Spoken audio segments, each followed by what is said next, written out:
Fala galera, meu nome é Thiago Fidelis e sejam bem-vindos a mais uma edição do canal Dicionário das Profissões. Hoje eu vou bater um papo com a Laura Amaral, professora universitária há mais de 8 anos. Tudo bem, Laura? Tudo bem, Thiago? Obrigado, inclusive, aqui pela oportunidade do nosso bate-papo. Laura, queria que você me contasse como é que foi as suas origens até você chegar à sua atual profissão. Ótimo. Quero agradecer a oportunidade de participar, desse bate-papo com o Thiago. E falar de origens acho que é um pouco extenso, porque remete a uma memória que começa na infância, E eu me recordo muito de um momento em que a minha mãe falou que por volta dos 4 anos eu fiz um teste vocacional com uma psicóloga infantil.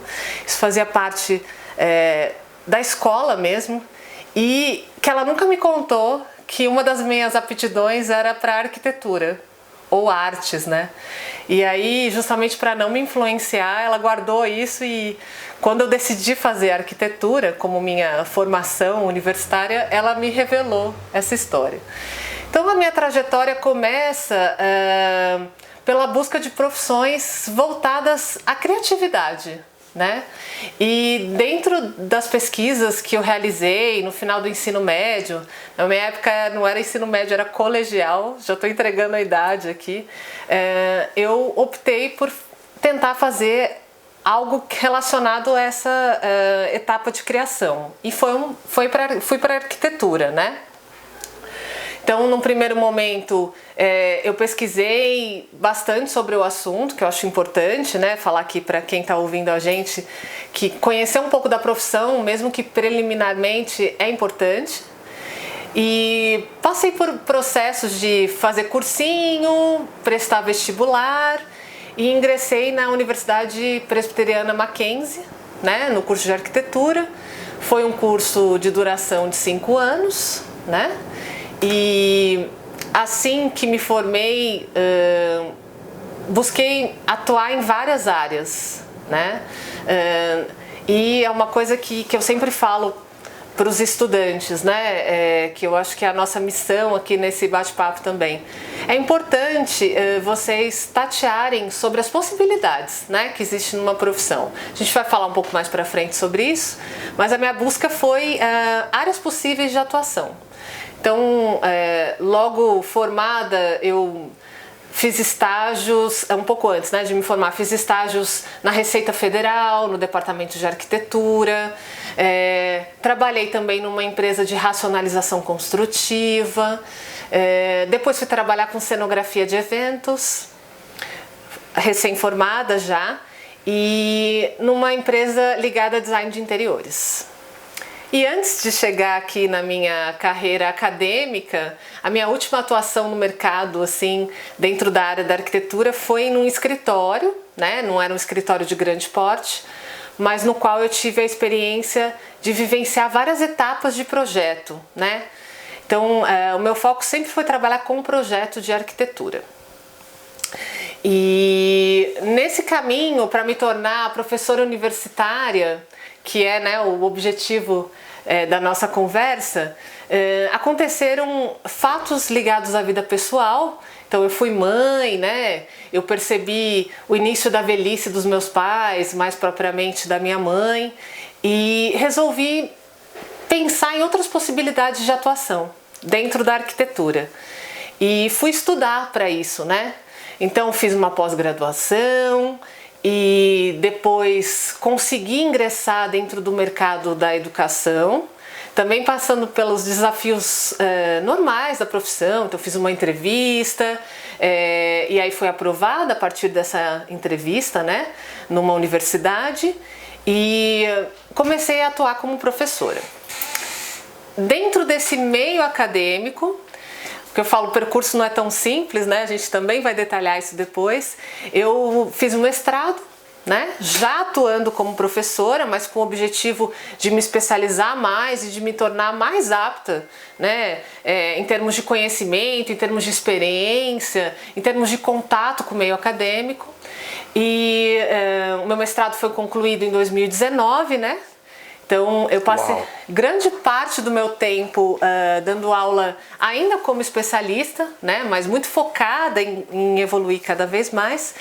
E hoje, né, sendo mestre, eu continuo atuando nessa mesma universidade. São 8 anos e meio praticamente nesse mesmo espaço, mas eu acho que a minha jornada como preparo é contada dessa forma, né? Então, foram esses caminhos percorridos ao longo dos últimos anos para que me trouxesse aqui nesse momento. Antes da gente ligar essas câmeras, lá quando a gente estava tomando um café, você comentou comigo sobre o seu pai, que ele é professor. Eu não podia deixar escapar essa deixa. Queria que você me contasse o quão foi importante ou se houve alguma influência na sua atual posição hoje. Nossa, muito, muito bacana essa pergunta. Acho que a gente começou mesmo a conversa ali nos bastidores. Eu até evito essas conversas antes, porque depois a gente acaba até roubando o assunto aqui, mas vamos lá. Não, é ótimo. E eu acho que é muito importante para o jovem que está ouvindo isso ficar atento aos sinais, né? Eu falo que a maturidade faz com que a gente perceba um mundo de uma forma um pouco diferente, né?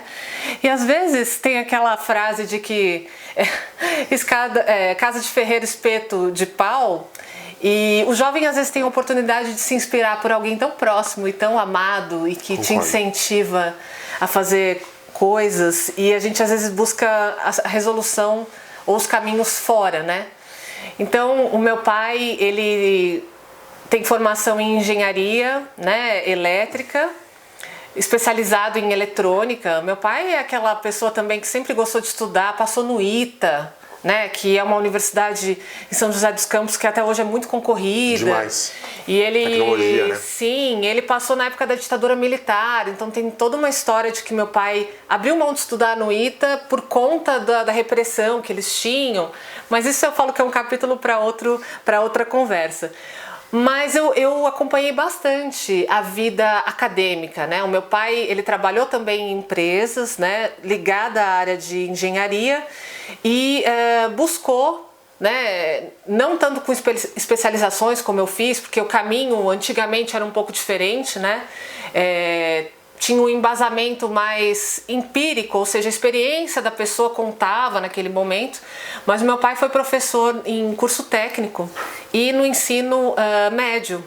Então, tanto na área de engenharia, né, eletrônica, para o técnico tem outro nome, mas é essa área, né? Engenharia seria o curso superior, mas eletrônica e também professor de matemática.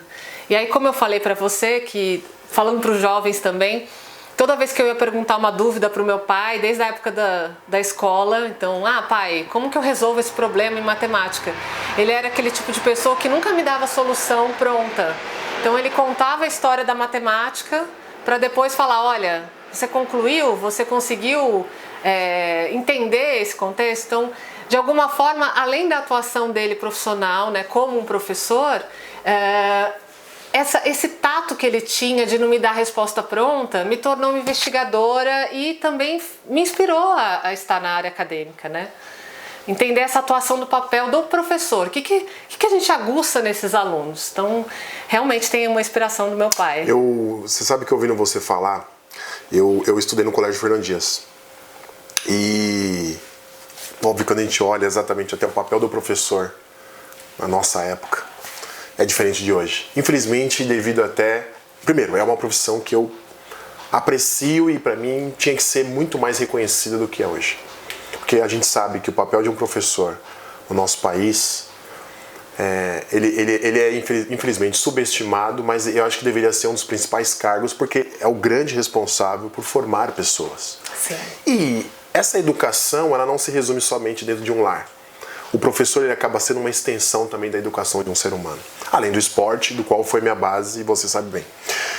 Mas, um dos principais pessoas em formar, não só eu, mas mais de 5 mil pessoas no colégio que eu estudei, foi meu professor de matemática. O nome dele era Morimoto. Sim.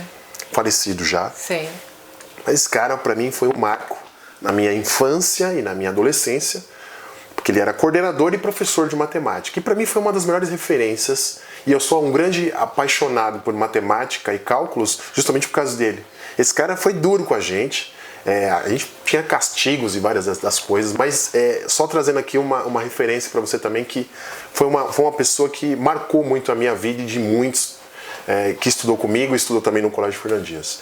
Mas aí a gente falando um pouco sobre você, eu queria entender assim, na sua cabeça de adolescente, você já tinha ali de forma inconsciente a arquitetura já como... Mas como é que foi para você, tipo... Você se sentia pressionada quando você concluiu o segundo grau? Porque esse é um dos pontos que a gente inclusive discute aqui. Quando o jovem ele finaliza o ensino médio, tem gente que tem isso já na cabeça claro para onde ele quer seguir, mas tem aqueles também que falam, e agora? E aí você vê de repente um Enem, a mídia, ou os pais, ou amigos te pressionando, falando, você vai fazer o quê? Você vai fazer o quê? Você vai fazer o quê? E a pessoa fala, meu Deus... Será que obrigatoriamente eu tenho que concluir o segundo grau e já migrar automaticamente para uma faculdade ou fazer um cursinho, refletir um pouco, entender? O que você me falasse sobre isso? Não, maravilhosa a sua abordagem. Quando eu contei, eu vou confessar aqui, estou olhando para a câmera para confessar assim para vocês que estão me ouvindo. Quando eu falei do resumo do processo, eu suprimi algumas informações verídicas, tá? Então, pessoal, gente, vou contar. Eu sempre... entendi essa área da criação, eu sempre gostei de arte, mas eu tateei. Na época do colégio, eu achei que eu queria fazer arqueologia. Então eu gostava muito da área de humanidades, né? E aí eu me via quase como uma expedicionária da história, buscando fóssil. Eu tinha dentro do meu imaginário, eu idealizava isso como profissão. E aí eu terminei o colégio e entendo perfeitamente as dúvidas do jovem e eu cismei com uma outra profissão que não tinha nada a ver, que é a fisioterapia. Eu acho que eu contei isso para poucas pessoas. Não sabia dessa. Eu prestei o vestibular da FUVEST em fisioterapia. Então meu primeiro vestibular, terminando o colégio, foi para fisioterapia. E não tinha pouco preparo. A história do cursinho, que eu resumi, que parece que foi tão fluida, foi depois dessa experiência. E eu pensei, ainda bem que eu não fui para a segunda fase. Não que eu não acho que vocês não devam ir para a segunda fase de um vestibular complexo.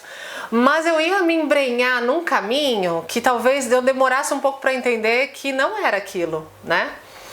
E aí eu respirei, Thiago. Eu falo para os meus alunos jovens, né? Eu respirei. E aí decidi trabalhar. Em vez de... eu tive um hiato entre o meu último ano do ensino médio, né, que na época era o colegial, e a minha busca de fato por uma profissão. Então eu fui trabalhar, eu fui caixa de restaurante. Olha só. Vocês estão ouvindo falar, gente, mas essa pessoa fez de tudo, vocês vão ver, ainda fiz mais coisa. Mas esse ato foi importante, porque eu consegui respirar e avaliar. Não fiquei muito tempo atuando como caixa, mas enxergar formas de profissão também que não tinham relação com o curso superior, mas eram atuações legítimas. Então você ser caixa de restaurante, o nível exigido era nível médio, mas para aquele momento foi muito importante para mim. E aí eu recomendo para que os jovens segurem um pouco a ansiedade, né? A gente também nos bastidores falou sobre processo, né? A gente coloca isso aqui. Você também contou um pouco da sua trajetória. A gente não descobriu tão fácil, né? É que quando a gente resume alguma coisa, parece que a gente pula os percalços, né? Que a gente vivenciou. Mas a recomendação que eu faço é isso. Entenda também que aquele momento... Né, principalmente quem está saindo agora do ensino médio e está no meio desse período pandêmico ainda, né, que não acabou, não se cobre tanto e converse com seus pais, né? Que é importante respirar fundo e conseguir se distanciar um pouco dessa obrigatoriedade de escolher já um curso superior e ter essa visão, né, mais global dessas possibilidades que vocês vão poder trabalhar e atuar mais para frente. Você acha que esses programas, você por ser professora acadêmica, esses programas como o Enem, ou até de repente essa pressão familiar, e aí, escolheu, não escolheu, escolheu, Você acha que isso é assim? Eu não sei até o quanto isso pode ser benéfico ou de repente isso pode ser prejudicial. Porque às vezes eu presenciei isso um pouco na minha família pelo meu irmão mais novo, onde ele teve uma decisão tardia. E eu percebi às vezes até pelo meu pai ou até pelos nossos amigos, né, que estavam mais próximos, falou assim: seu irmão é sossegado, hein? Seu irmão é sossegado, hein? Será que a pessoa não estava respirando e querendo entender melhor exatamente o que era melhor para ele? E não sei o quanto realmente o sistema em si consegue olhar isso com bons olhos. De repente, se você toma uma decisão de começar a estudar, sei lá, aos 19, 20 anos ou um pouquinho mais, já olham você com meio, tá tarde, hein? Como que você acha? O que você acha? Não, eu acho legal essa iniciativa também da gente conversar sobre isso. E você que está assistindo, né, a gente, peça para o seu pai também assistir essa conversa. Né? Esse é o ponto. Eu acho que esse bate-papo não é só para você que busca esse caminho, né? Então coloque seu pai para assistir, sua mãe. Nós somos pais e essa pressão ainda existe. Acho que mais por conta da sociedade acreditar que o remédio para todas as soluções é um curso superior, né?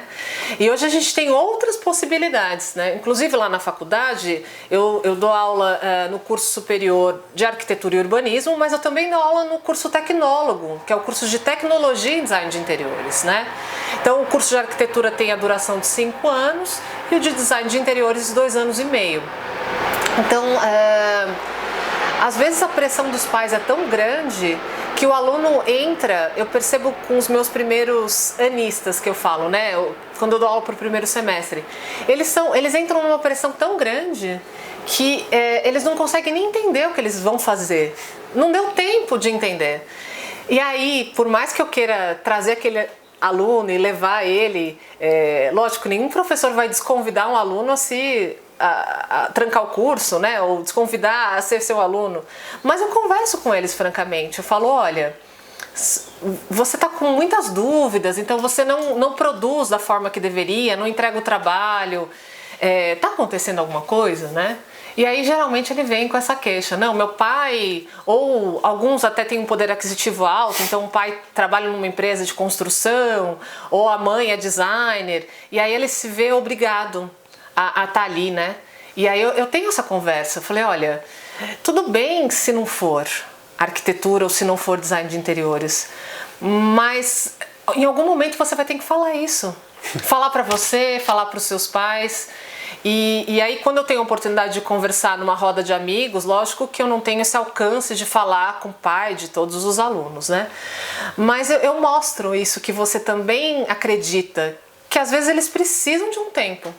Que não há exigência de que tudo se resolva rápido, que vai refletir um sucesso profissional, né, daquele adolescente ou daquele jovem adulto. Tem uma estatística do Ministério da Educação, isso eu já vi já faz mais ou menos uns 2 anos. De 100% dos graduados que iniciam, né, algum curso superior, que se formam, Sim. Só 40%. Sim. Tem alguns que param pela questão financeira, se não é uma faculdade pública, se é uma faculdade particular. Mas boa parte da desistência não é o financeiro que é o maior impacto. É aquela coisa, como a gente acabou de dizer aqui. Comecei um curso, no meio do curso a pessoa fala, não quero mais. Não é isso que eu quero. Sim. Eu passei por isso. Eu fiz 1 ano de educação física e falei, porque eu fui jogador de basquete, falei, não, tem nada a ver. Fiz 6 meses de publicidade e propaganda, depois eu falei, tem nada a ver. E aí somente aos 24 anos de idade que eu comecei meu curso de economia, do qual me formei. Quer dizer, e eu tentava buscar de alguma maneira, mas desistências, né, que foram acontecendo. E aí, Laura, eu queria entender assim de você, como que é a rotina de uma professora universitária? Vamos falar um pouco mais agora sobre a sua atuação. Foco, né? Como a gente também falou um pouquinho nos bastidores, existem várias formas de atuação dentro da área acadêmica, universitária. Então, o primeiro desafio é você ingressar numa universidade, seja ela pública, privada. Então, as universidades públicas têm uma exigência maior, né, em termos de produção intelectual. O concurso para ingressar nessas universidades também é um pouco mais complexo. Então, quem busca o ingresso em universidades públicas tem que se preparar mais. Então, o pré-requisito é o nível, é o doutorado, né? Para as universidades privadas existe uma grande exigência também, mas esse processo parte primeiro de uma conversa, de uma entrevista, né? E aí você, depois que passa nessa entrevista, sente aquele alívio, felicidade, fala agora eu vou atuar nessa área. E aí você chega naquela sala de aula no primeiro dia e fala, gente, você se pergunta, né, naquele momento, quais serão esses desafios, né? E aí nessa vivência, a rotina do professor é uma rotina de muitas horas de dedicação, né? Então existe aquele tempo em que você atua conversando com o aluno em sala de aula, e existe um tempo que é o dobro ou triplo em termos de contagem de minutos e segundos, que é a área de pesquisa, a área de atualização e uma área que eu sempre brinco com os meus alunos, que são as correções das atividades, né? Então existe uma falsa ideia de que ser professor, né, é estar naquele palco, né, que é a sala de aula. Mas para quem busca essa carreira de professor acadêmico, tem que estar disposto ao estudo e à ordenação do tempo, né, para que dê conta realmente de trazer um retorno para um trabalho de uma forma coerente. Não é assim certo ou errado e pronto. Toda vez que a gente corrige um trabalho, né, que levou tempo, acho que é até um respeito, né? Não é que é uma regra, uma norma, falar, professor tem que ser assim, assado. Mas entender que esse princípio de você assumir aquele papel, né, do ensinar, também tem uma dedicação ao corrigir, né? Eu falo que não é uma tarefa que eu gosto muito, ela tem a sua complexidade, mas eu acho que o grande desafio, né, é entender esse tempo, Thiago. Então, para quem quer atuar, né, como professor, a gente está nesse foco da universidade, entender o tempo dos bastidores, né? Então, acho que essa é a questão principal. Vou fazer uma pergunta polêmica para você. Você acha que hoje, pode ser tanto no ensino médio ou em uma universidade, quando a gente fala no sentido aprendizado, você mede o nível de conhecimento de um aluno através de uma prova? Boa pergunta também, né? Hoje eu quero causar, né? Sim, hoje eu quero... Nesse bate-papo com você.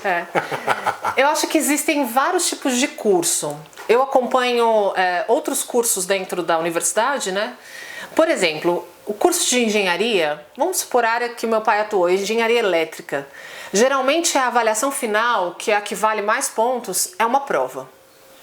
Porque às vezes você medir de 0 a 10 um aluno e ele entra num modo, vou decorar, tirar 10, supostamente ele sabe tudo. De repente, na hora da prática, esqueceu. Já. Dentro da faculdade de arquitetura, a gente avalia processo. Então, por exemplo, eu sou professora de disciplinas práticas, né? Então, existem várias frentes também, né, para quem quer trabalhar nessa área. Eu dou aula de projetos de arquitetura e desenho digital, que é ensinar o aluno a desenhar no AutoCAD, por exemplo, né? Então, se eu não cobro o processo, eu sou do seu papel também, assim, dessa análise, que uma prova não vai medir esse conhecimento. Então, assim, a minha resposta, não é querendo fugir da polêmica, depende, né? Uma prova pode medir o conhecimento se for algo muito específico, mas, em geral, quando a profissão exige processo, como é o caso da arquitetura, que é a minha área de atuação, a prova não atende. Não atende porque... a cada trabalho o aluno também vai mostrando a sua evolução. Se eu cobro 6 meses, né, de aprendizado, o curso lá é semestral, né? Numa prova única, eu não consigo entender qual foram esses caminhos, né? E eu acho que a gente está migrando para esse entender, né? Tanto na escola, no ensino fundamental, hoje já tem essa leitura da avaliação continuada, né? E aí depois essa verificação final, né? Na universidade que eu atuo, a gente chama de avaliação regimental, que é essa finalização, mas a continuada é esse acompanhamento diário que a gente tem com o aluno, mais eficaz, né? Mais eficaz. E aí, vamos supor, quando a gente olha um pouquinho também sobre mais o detalhe da profissão, o que não fazer? O que não fazer? Eu acho que deixar o seu ego ultrapassar a sua capacidade de querer ensinar. Estou falando aqui como professora, né? Então eu acho que o saber ouvir é muito importante para um professor. De alguma forma, assim, eu percebo, pensando nos meus professores, que profissionais excelentes, né, que teriam uma potencialidade de ensinar de uma forma mais fluida, vestiam essa carapuça do ego inflado ou da autoridade suprema, e aí criavam uma barreira tão grande entre os alunos e eles, e o efetivo, que é a missão do professor, que é passar o conhecimento, ficava prejudicada. Então, eu durante a faculdade me perguntava, nossa, mas esse professor, essa professora é um doutor, uma doutora, ou tem uma atuação brilhante dentro do mercado, e aí chega aqui na sala de aula e constrange os alunos muitas vezes, ou cria esse bloqueio. Aquela ditadura, né? Então, eu acho que o que não fazer é isso, se fechar naquela carapuça, chegar na sala de aula com muitas certezas. Eu acho que isso é o pior, né, que pode acontecer dentro dessa área acadêmica. Então, o bacana é você se permitir. Eu aprendo muito com os meus alunos, todos os dias. E assim, desde a forma que ele conta como foi chegar na faculdade quando a gente estava no presencial e que ele teve um problema, o ônibus demorou e aquele processo às vezes é aflitivo para ele. Então, eu começo a olhar aquele aluno que às vezes chega correndo atrasado de uma forma diferente. Então, não que a gente tem que ser tolerante a toda baderna ou a toda indisciplina, mas a gente começa a ter essa empatia. Então, deixar o ego menos inflado, né, e ter empatia é fundamental na área acadêmica. Muito mais do que o conhecimento, tá? O que é fundamental para a profissão?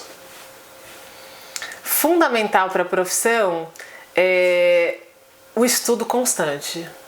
Tiago, eu acho que, além de todo esse preparo, a questão do ego que a gente já comentou, o estudar e se atualizar é fundamental. Eu acho que para todas as profissões, né? Mas dentro da área acadêmica existe essa responsabilidade de você trazer uma informação que seja de fato verídica. É que a verdade ou mentira é um pouco complicado, mas que seja uma informação embasada cientificamente. Então, entender os diversos autores, não é que precisa ser uma verdade absoluta, tá? É diferente da gente falar, olha, eu vou trazer só verdades. Eu não gosto de usar muito essa palavra, mas eu vou aguçar o meu aluno a descobrir a verdade dele a partir de um embasamento teórico sério. Então, se eu não estudo, eu não tenho condições de oferecer essa possibilidade para o meu aluno. Então, é o estudo constante do professor. E aí, quando eu falo estudo, eu vou para uma outra lógica também, que é a percepção. Então, saber olhar o outro, que também é uma questão que eu comentei do aprendizado com o aluno, te traz conhecimento. Então, o professor, além do estudo formal, então vai ler um livro, ou vai assistir uma série. Ontem mesmo à noite, pensando já no nosso bate-papo, eu assisti um episódio de uma série do Netflix, não é propaganda, tá? Mas é que é muito legal, chamada Abstract, que fala sobre grandes profissionais da área de arte e da arquitetura. E aí eu estava vendo a história de um arquiteto dinamarquês chamado Bjarke Ingels. Então quem gosta de arquitetura, vale a pena. E aí ele fala do percurso dele. Ele fala um pouco, é quase que a nossa conversa, mas baseado numa série documental. Então, essa busca pelo conhecimento, que às vezes é uma série, ou às vezes é andar pela cidade e perceber como são os ambientes construídos. Então, a busca de conhecimento nesse sentido. Entendi. Fundamental. Tem uma pergunta que eu faço, mas essa aqui eu vou ter que quebrar em duas vertentes, porque eu normalmente quando eu converso aqui com os profissionais, eu pergunto o seguinte: o que não te contaram no curso, ou seja, na teoria, onde na prática é completamente diferente e é importante eles saberem. Mas antes de eu entrar nessa pergunta, Sim. Vamos voltar um step antes. Por que você acredita que, principalmente numa graduação, eu coloco ela como principal foco porque ela que, pelo nosso sistema, inclusive de formação, a graduação ela acaba tendo uma grande responsabilidade em preparar esse profissional para o mercado de trabalho. Por que você acha que existe tanta fora de sintonia, nessa falta de sintonia na teoria e na prática? Eu acho que, para sua pergunta, assim, essa discrepância... Porque o ideal, se você forma um arquiteto, vamos falar do ramo de arquitetura. Sim. Supostamente, quando ele fosse para a prática, ele não deveria ir com tanta fantasia, mas mais com realidade. Sim, tanta ilusão, né, desse mercado. E aí eu estendo isso para as mais diversas profissões, quando eu vou falar com essas pessoas, elas falam, a teoria é uma, mas a prática é completamente outra. Sim. Então, antes de a gente entrar de fato no lado da professora acadêmica, na teoria, o que é diferente da prática, eu quero voltar então a entender por que você acha que a graduação em si, ela destoa um pouco da realidade? Eu acho que a gente é treinado a ter um olhar fantasioso. Existe uma política de fazer com que o aluno acredite. Isso é um pouco de responsabilidade dos professores, tá? Me coloco nesse pacote. Eu tenho refletido muito sobre isso. Como a gente quer estimular o aluno, a gente vai falar muito mais das positividades da profissão do que é negativo. Então, a própria falta de idade, a imaturidade, né, a pouca vivência, e não é uma crítica de falar, olha, fulano é cabeça vazia, chegou lá na faculdade sem saber o que é natural da idade. E com o intuito de estimular esse aluno, a gente apresenta os pontos mais fundamentais. E eu acho que a gente acaba incentivando essa ideia fantasiosa. Então, o que eu acho importante para evitar esse fato que acontece ainda? O aluno começar a se informar. Então, por exemplo, o seu canal é um canal formador nesse sentido, e ele buscar também conversar com profissionais da área. Então, acho que uma forma de barrar esse processo entre fantasia e realidade parte também um pouco do aluno, de buscar informações mais concretas. Eu não sei se existe uma fórmula de falar, olha, vamos resolver o problema, o aluno que entra com esperança e ele sai desesperançoso, ou ele vai para o mercado de forma despreparada.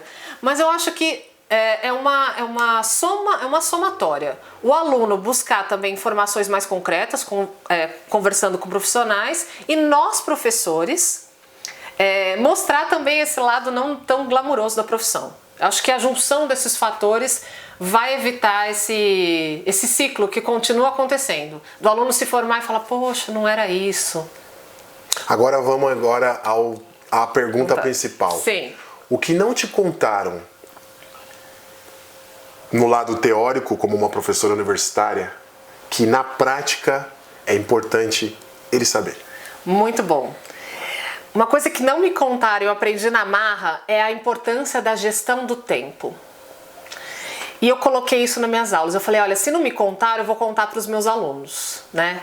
Então, quando a gente faz um curso universitário, não estou falando só da minha área, ou quando você se prepara para uma profissão que exige muitas horas fora daquele ambiente, então, professora universitária, eu tenho muitas horas de pesquisa e dedicação fora de sala de aula.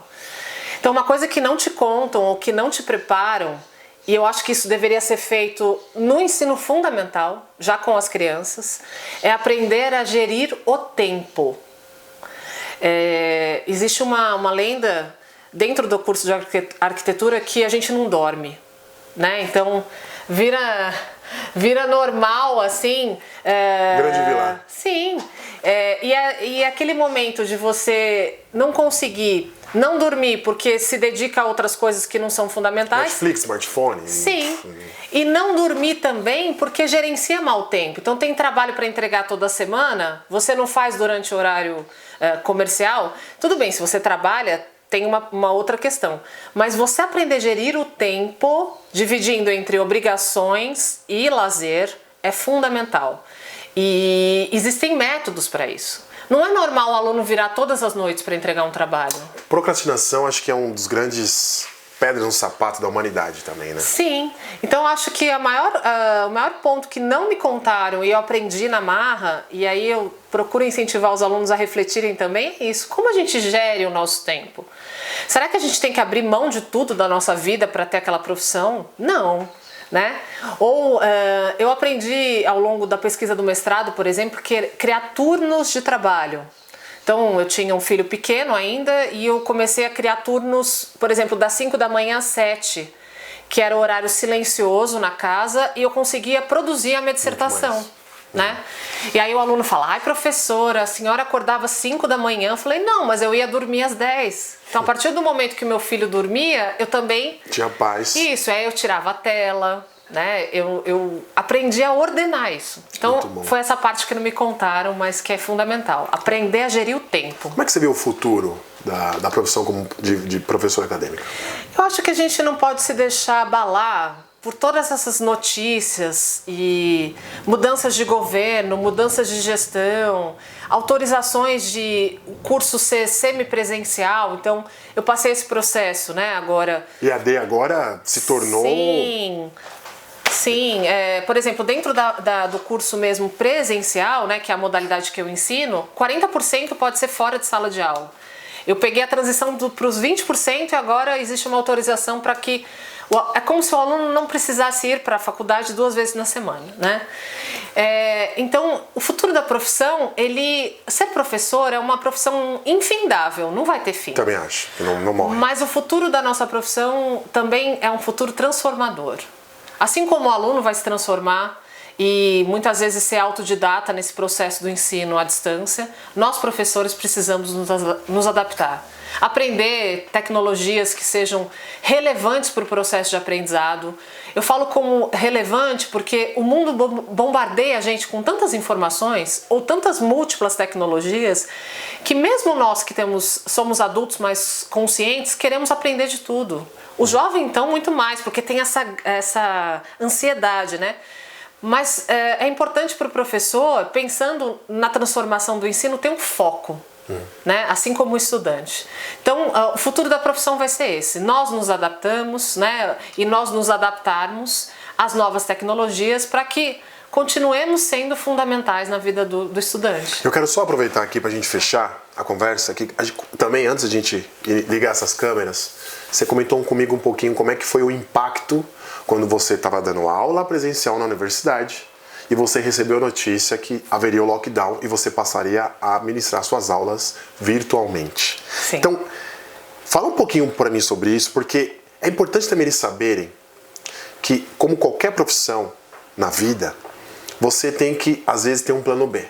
Sim. E você tem que ter uma carta na manga para, de repente, continuar exercendo a sua profissão num formato diferente. Sim. Fala lá. Muito legal. Então, acho que é um assunto atual, né? Esse impacto que eu tive nessa migração de professora presencial para professora do ensino remoto. Então, existem alguns nomes técnicos. Hoje eu dou uma aula síncrona, né? Então, eu transmito uma aula ao vivo. Depois o estudante tem a possibilidade de assistir a gravação, mas não é uma aula de um curso EAD. Um curso EAD, o professor grava o vídeo, é editado, tem todo um preparo de bastidores. Mas não tem interação. Mas não tem a interação. Acontece por um fórum, um outro processo, mas não tem essa interação ao vivo, né? Então, nesse momento que aconteceu o lockdown, eu estava inclusive presencial num dos prédios, né? Eu dava aula... tem 2 campos, tem um campus que fica na Vila Mariana e outro no Morumbi. Esse dia eu estava no campus Morumbi. E aí nós recebemos a mensagem de que a aula não deveria acontecer aquele dia porque havia sido decretado um lockdown, né? E aí eu falo de forma verdadeira que o primeiro momento foi pânico, né? Porque eu já pensei que no dia seguinte eu teria a aula e eu teria 24 horas para me adaptar a usar uma plataforma.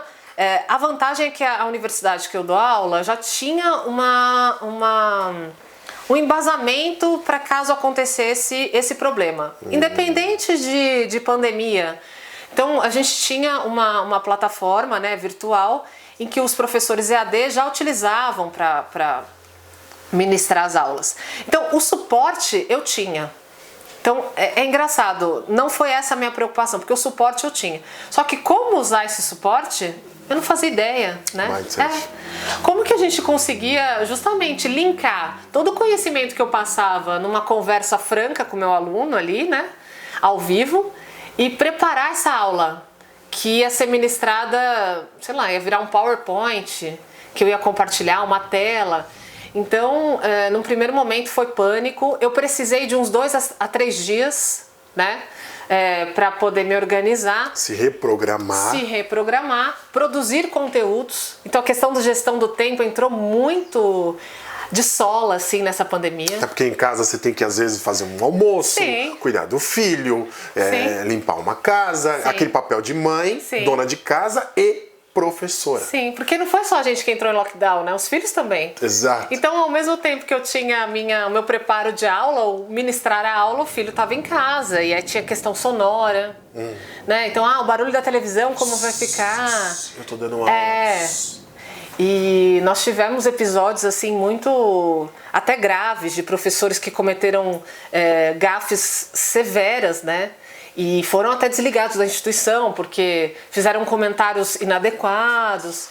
Então eu lembro que no começo era isso, era pânico e medo. Eu falei, gente, já pensou se acontecer alguma coisa, algum imprevisto? Sei lá, alguém gritar, falar um palavrão, e isso transparecer para minha aula? Como que eu vou reverter esse quadro, né? Mas tudo se adaptou. Tudo se adaptou. Os primeiros 6 meses foram mais difíceis, né?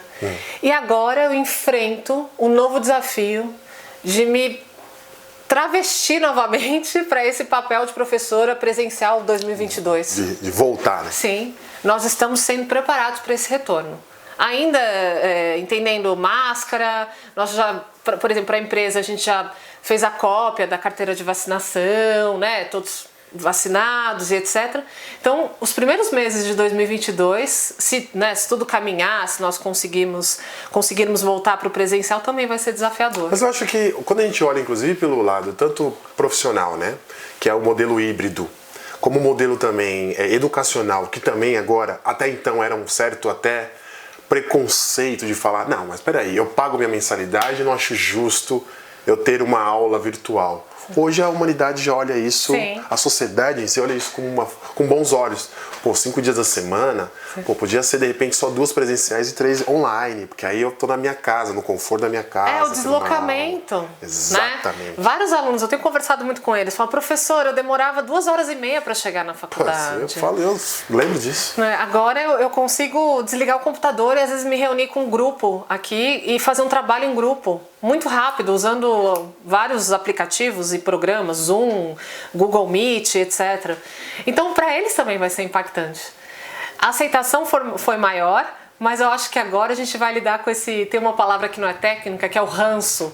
O aluno vai ter um ranço de falar, segunda de manhã eu vou ter que enfrentar 4 horas de transporte para voltar à faculdade, né? Exatamente. Mas tudo saindo da faculdade quase 11h30 da noite, para chegar em casa quase 1h da manhã, até tomar banho, jantar, para acordar no dia seguinte, aquela história toda que todos nós passamos. Lógico. E a gente tem esse movimento dos que falam, não vamos voltar, professora. E outros falam, não, a gente precisa voltar, não estou conseguindo compreender da mesma forma. Exato. A gente vai ter que lidar com isso, né? De todas as pessoas que eu conversei, você é a pessoa que se eu deixo esse relógio aqui rodar, Sim. a gente conversaria aqui por umas 5 horas. Sim. Mas... vamos finalizar. Vamos finalizar, mas assim, super obrigado por esse bate-papo. Com certeza você é uma pessoa que, se eu espremer mais aqui, não é nenhuma limonada, que sai suco aqui para dar e vender. Sim. Mas assim, super obrigado mesmo por esse bate-papo, pela sua atenção e carinho de a gente poder conversar. E pra gente fechar, eu queria que você passasse alguma mensagem, sobre a sua atuação, sobre a sua história. Sim, obrigada novamente. Assim, eu tenho um carinho muito grande por você e uma consideração fora aqui, das câmeras. A gente tem uma relação de amizade muito, muito verdadeira, muito bacana, e pode contar comigo. E para vocês que estão assistindo, então, futuros alunos e pais, né, do ensino superior ali, tenham leveza e seriedade nas decisões, tá? Eu incentivo ainda o curso superior como um caminho efetivo, né, para um sucesso profissional. Na verdade, não um sucesso da forma glamurosa, mas que vocês consigam vivenciar uma vida adulta atuando numa profissão que vocês queiram. Então eu recomendo essa experiência do curso superior, além pelo conteúdo, mas pela vivência também de que vocês vão ter com colegas da mesma idade, enfrentando as mesmas dificuldades. Então o ambiente universitário é muito importante. E não desistam, né? Mirem ali e continuem, independente da dificuldade, independente da gente estar na pandemia, independente da gente se reestruturar para o ano que vem. Não desistam, busquem o que vocês acham que são os sonhos de vocês, acreditem e sigam em frente. Essa é a minha mensagem, pessoal. Muito obrigada. Obrigado. Espero que vocês tenham gostado. Inclusive aqui na legenda vai ficar aqui o Instagram da Laura. Fiquem à vontade. De repente, se alguém quiser tirar alguma dúvida depois adicional, tá bom? Sim, pode me escrever, gente. Eu respondo. Legal. Serão bem-vindos. Quero pedir para vocês darem um like aqui no nosso bate-papo. Não deixe de se inscrever. Compartilhem também com todas as pessoas que se identifiquem exatamente com a área acadêmica. E agradeço aqui esse bate-papo, tá bom, Laura? Obrigado demais mesmo. Obrigada a você novamente. Valeu, gente. Tchau, tchau. Tchau, tchau.